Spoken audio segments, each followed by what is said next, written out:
Como saber se uma pessoa tem síndrome de Rett ou se tem o autismo típico? E se as pessoas com síndrome de Rett não recuperam as habilidades, o que fazer? Quer que eu responda? Você responde? Pode responder. Posso? Então, como saber? A síndrome de Rett, gente, é uma síndrome com uma causa genética conhecida.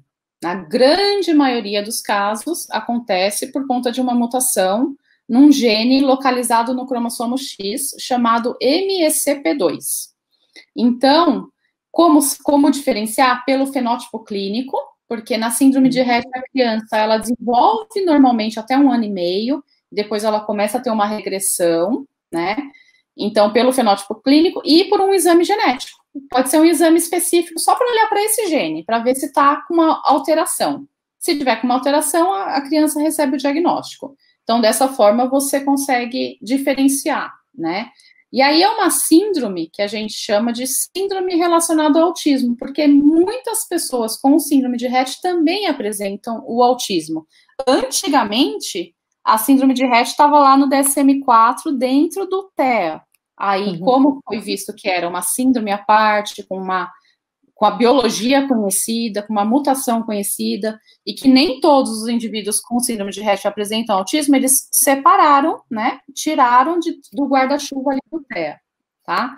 Aí, em relação ao desenvolvimento, a síndrome de Rett é uma doença progressiva, né? Diferente do autismo, que com o estímulo, o autismo, a gente só vê melhora, né? Na maioria dos casos, dificilmente você vê uma regressão, a não ser que a criança não seja estimulada, né? Aí ela pode sim regredir.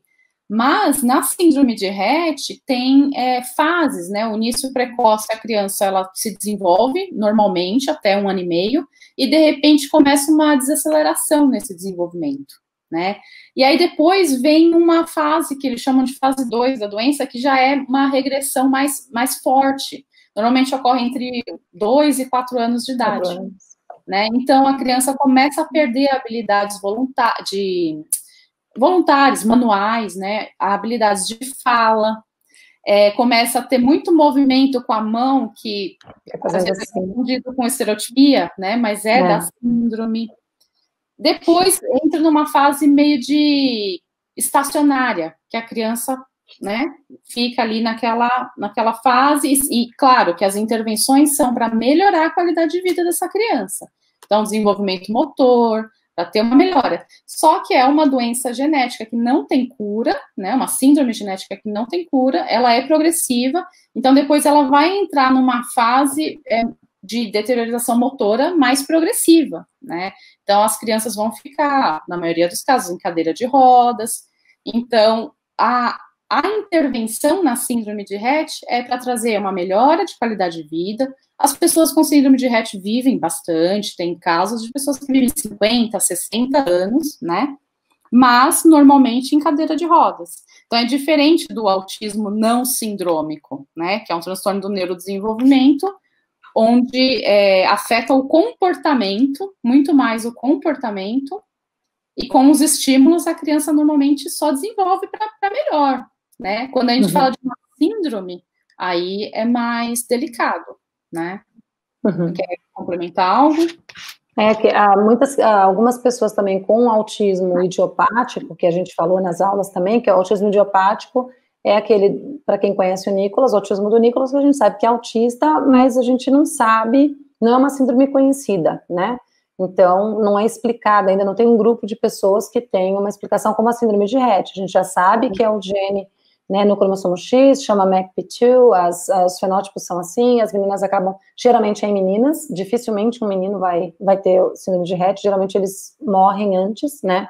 Não sobrevivem, por ser no cromossomo X, que a gente falou antes, que ele só tem um cromossomo X, né?